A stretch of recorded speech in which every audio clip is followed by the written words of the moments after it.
ও এখন আমি আছি হলো বাংলাদেশ গম গবেষণা কেন্দ্র নসিপুর দিনাজপুরে। আর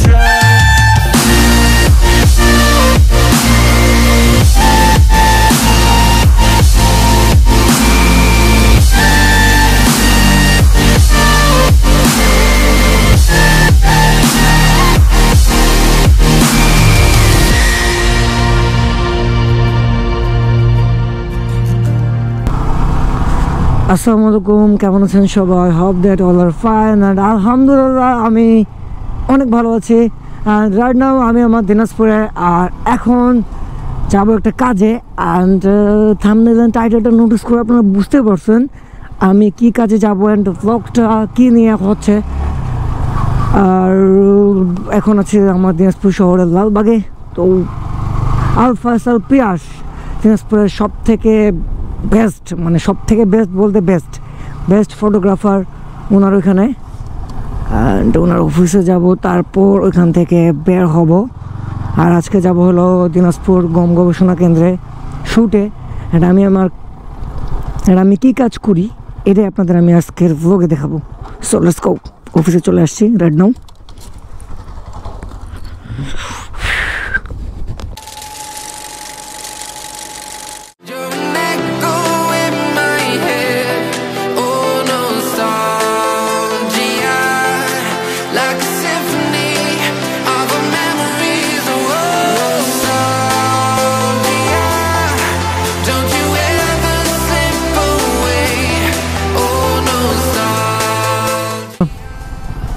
আমি অলরেডি ভিতরে ঢুকছি, কোনো গার্ড নাই, ব্যাপার কি?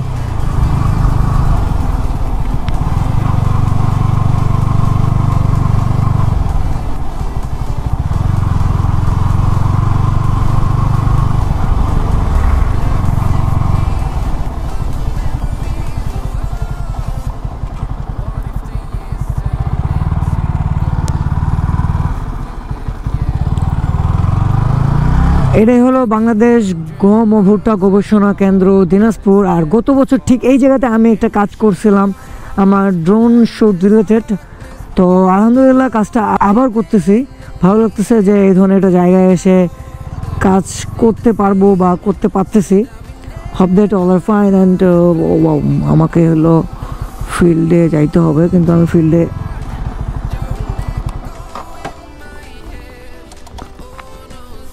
বাইকটাকে এখানে পার্ক করি আর তারপরে আমি এখান থেকে বের হই। দিস ইজ বাংলাদেশ গম ও ভুট্টা গবেষণা কেন্দ্র, আর যেটি অবস্থিত নসিপুর দিনাজপুরে। আর বিশাল বড় এরিয়া, একদম ওই অনেক দূর। অনেকগুলো জমিনে গম অ্যান্ড ভুট্টার চাষ করা হয়, তারপর সেগুলো নিয়ে গবেষণা করা হয়, নতুন নতুন জাত উদ্ভাবন করা হয়, এই আর কি। তো এই সাইডেও অনেকগুলো প্লান্ট আছে, প্লাস হলো গবেষণা কেন্দ্র, ভিতরে মেইন গবেষণা কেন্দ্র অ্যান্ড স্টাফদের থাকার জায়গা। তো আমি এখন এখান থেকে বের হব, বের হওয়ার পর ডাইরেক্টলি ফিল্ডে যাবো, কারণ আমাদের লেট হয়েছে। বাইক লক করি বের হই। তো আমি এখন হাঁটতেছি কারণ ফিল্ডে যেতে হবে। আর একটু টায়ার্ড, কারণ কি যে অনেক চাপ নিয়ে আসতে। আর আমি একজন হলো প্রফেশনাল ড্রোন পাইলট। প্রফেশনাল কেন বলতেছি, কারণ দিনাজপুরে যতগুলো কাজ হয় মোটামুটি আলহামদুলিল্লাহ আমি করি। আর হ্যাঁ, এই পুরো গম গবেষণা কেন্দ্র নিয়ে হবে একটা সিনেমেটিক ওয়ার্ক, আর যেখানে ড্রোন পাইলটের দায়িত্ব হিসেবে। অ্যান্ড গত বছর কিন্তু এই সময় আমি আসছিলাম কাজের জন্য, অ্যান্ড ফাইনালি আবার এই কাজটা আমার হাতেই পড়ছে। সো হোপ দ্যাট সব কিছু ভালোভাবে হবে।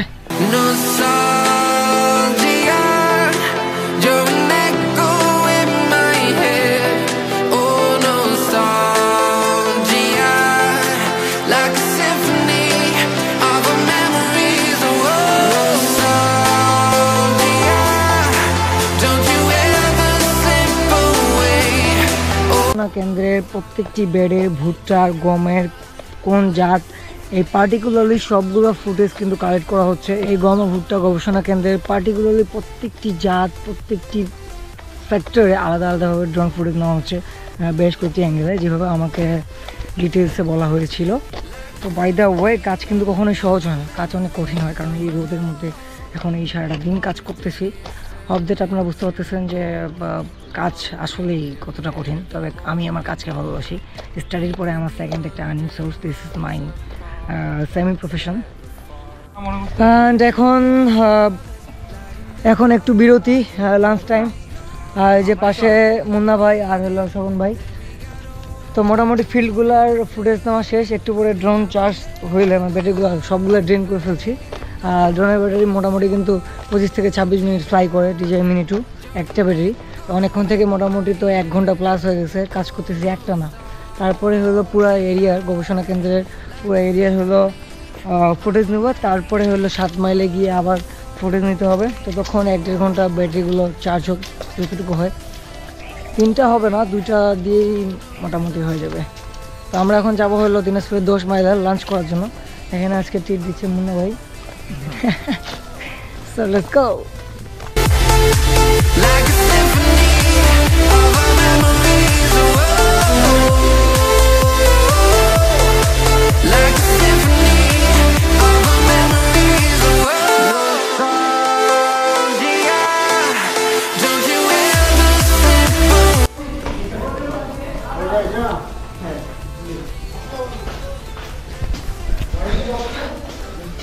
তো আলহামদুলিল্লাহ লাঞ্চ করা শেষ, কারণ খেতে লাগছিল প্রচুর। আর এখন বাজে প্রায় 4:30। তো অফ টাইমের লাঞ্চটা কমপ্লিট হয়েছে। তো বাই দ্য ওয়ে এখন ব্যাটারি মোটামুটি 2টার মতো চার্জ হয়েছে।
আপনারা চাইলে যে কোনো ধরনের গভর্নমেন্টাল, কমার্শিয়াল, পার্সোনাল বা ইভেন্টাল যে কোনো ড্রোন শ্যুটের জন্য আমাদের নক করে ফেলতে পারেন। ড্রোনের পেজের নাম হলো drone garage and drone garage Dinajpur, চাইলে নক করে ফেলবেন। আর একটা জিনিস, যারা যারা এই ভিডিওতে ভালো কিছু কমেন্ট করবেন তাদের মধ্যে থেকে একজনকে একটা পুরস্কার দেওয়া হবে। অ্যান্ড কী পুরস্কারটা সেটা এখন বলবো না, তো just thumbs up and comment below. তো গাইস আলহামদুলিল্লাহ কাজ শেষ আজকের মতো, তবে কালকে আবার আসতে হতে পারে। কোর্স এখনও কিছু কিছু শর্ট বাকি আছে, মানে ড্রোন রিলেটেড। কারণ আমি কিন্তু কোনো ধরনের ক্যামেরা রিলেটেড কাজ করি না, অনলি ড্রোন। কমার্শিয়ালি যে কাজগুলো করা হয় সবগুলো কিন্তু আমার ড্রোন রিলেটেড কাজ, কারণ আমি ড্রোনের সাথে ইনভলভড, যেহেতু আমি শুধু ড্রোন শুটে করি। আমি এখন বাইকের কাভারটা উঠাচ্ছি। জাস্ট এটা ছিল একটা সিম্পল ব্লগ, যেখানে আমি আমার সেমি প্রফেশন সম্পর্কে আপনাদের আইডিয়া দিলাম। অনেকের প্রশ্ন ছিল অ্যান্ড অনেকে জিজ্ঞাসা করছিল, অ্যান্ড ইভেন অনেকে সামনাসামনি বলো নানু ভাই তুমি কী করো যে একটা V3 নিছো একাই নিজের টাকায়, আবার সেটা নিজে মেনটেন করো। অ্যান্ড এটাই ছিল আজকে আমার ব্লগ, যেখানে আমি আপনাদের আমার শর্টকাট সেমি প্রফেশন সম্পর্কে জানালাম। আর আমি ফুল টাইম প্রফেশন হিসেবে আমার হলো স্টাডি, অ্যান্ড আমি মেকানিক্যাল ডিপার্টমেন্ট নিয়ে বের হলাম। অ্যান্ড হোপ দ্যাট জানুয়ারি মাস থেকে সামনে ইয়ারে আমি BSc কমপ্লিট করবো। বাংলাদেশেও হতে পারে বা বাইরের কান্ট্রিতে USA-তে চলে যেতে পারি।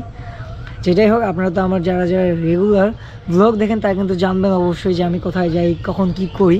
আর যারা যারা আমার ভিডিওটি ফার্স্ট টাইম দেখতেছেন, মানে আমার ইউটিউব চ্যানেলে ঢুকে ফার্স্ট টাইম একটা ভিডিও দেখতেছেন আমার, তারা কিন্তু চাইলেই অনেক ধরনের ব্লগ এনজয় করতে পারেন। আমি কিন্তু রেগুলারলি কন্টিনিউ ব্লগ করি, motor blog, normal blog, nature blog, adventure blog etcetera. তো শুরুতে আমার ইউটিউব চ্যানেল সাবস্ক্রাইব করে পাশে থাকা বেল আইকনটাতে ক্লিক করে দিবেন, তাহলে নতুন আর আপডেট ভিডিওগুলো নোটিফিকেশন পেয়ে যাবেন টাইমলি। আর গাইস ব্লগটা শেষ করি, দোয়া রাখবেন আমার জন্য, সাপোর্ট করবেন, কারণ দোয়া সাপোর্ট ছাড়া আমি কিছুই না, আমি কিচ্ছু করতে পারবো না। তেমনভাবে কোনো সাপোর্ট পাইনি। অ্যান্ড আমি আশা রাখতেছি, আমি একটা টার্গেট নিয়েছি, সেটা হলো জুলাই টার্গেট, যেখানে আমি আমার জুলাইয়ের মধ্যে 1 লাখ সাবস্ক্রাইবার এনিহাও চাই। আর যারা যারা এই ভিডিওতে ভালো ভালো কমেন্ট করবেন তাদের জন্য থাকতেছে পুরস্কার। আমি একজন ভালো কমেন্টকারীকে দিব একটা প্রাইজ, অ্যান্ড বাংলাদেশের যে কোনো জায়গা হোক বা বাইরের কান্ট্রি হোক আমি কুরিয়ার করে দিব। তো ইনশাআল্লাহ দেখা হবে নতুন কোনো দিন, নতুন কোনো সময়। ততক্ষণ ভালো থাকবেন, সুস্থ থাকবেন। আল্লাহ হাফেজ, টেক কেয়ার।